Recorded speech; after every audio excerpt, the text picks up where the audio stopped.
God's Rainbow Poem. The rainbow isn't a gender thing or a display of pride. The rainbow is a God thing, a promise to his earthly bride. Recently, the rainbow imagery has been used to remind people of another idea, but one that is from the mind of man and not the mind of God, that's clear. God has already assigned meaning to this atmospheric beauty. It was drafted a purpose to be sometimes there, colourful on duty.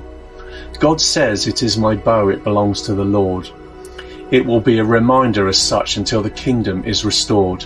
Whenever I bring clouds over the earth and a rainbow appears in the clouds, I will remember my covenant between me and you, and all living creatures are allowed.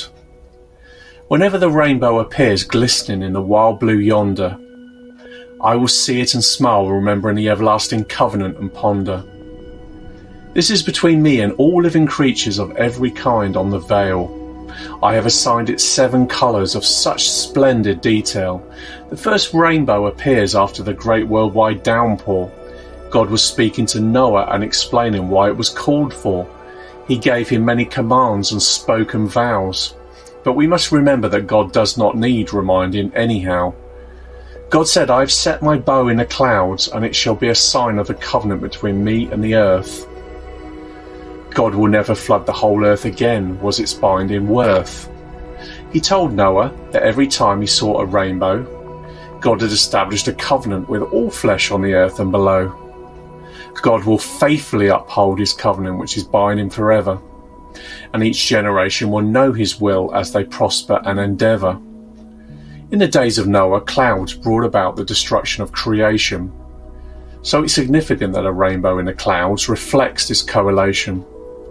When the storm clouds gather in a stormy, threatening sky, human thoughts should then turn to judgment and remembering why.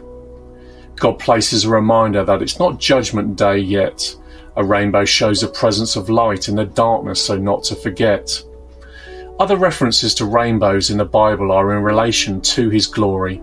The majesty of the Lord is showcased in the entire Bible story. John describes the beauty surrounding the throne of God was a bow. Around the throne was a rainbow that shone with an emerald glow.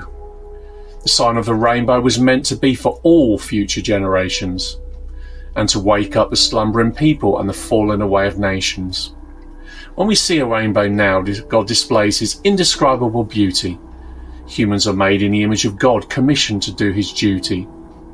There are 7 colours in the rainbow: red, orange, yellow, green, blue, indigo and violet. All are purposely visible with the naked eyelet. Rainbows are mentioned in the scripture 7 times, no more. The sum of 7 is a number of completion also, therefore. The official rainbow, the Lord's creation, has colours that are 7. The official LGBT flag only uses 6 colours from above in heaven. 6 is a representation of falling short, imitation and Satan. Hence it was removed by the movement after carefully debating. The LGBT flag has removed the colour indigo from the bow. Indigo is the colour of royalty from heaven, a representation on show. Indigo represents a knowledge and wisdom connecting heaven and earth. The LGBT doesn't want to be connected to God and what the Bible is worth. The 2 most essential commandments are to love God and love others. We are all children of God, sisters and brothers. But if we take what is holy and twist it for evil use, don't expect God to be happy with this violation and abuse.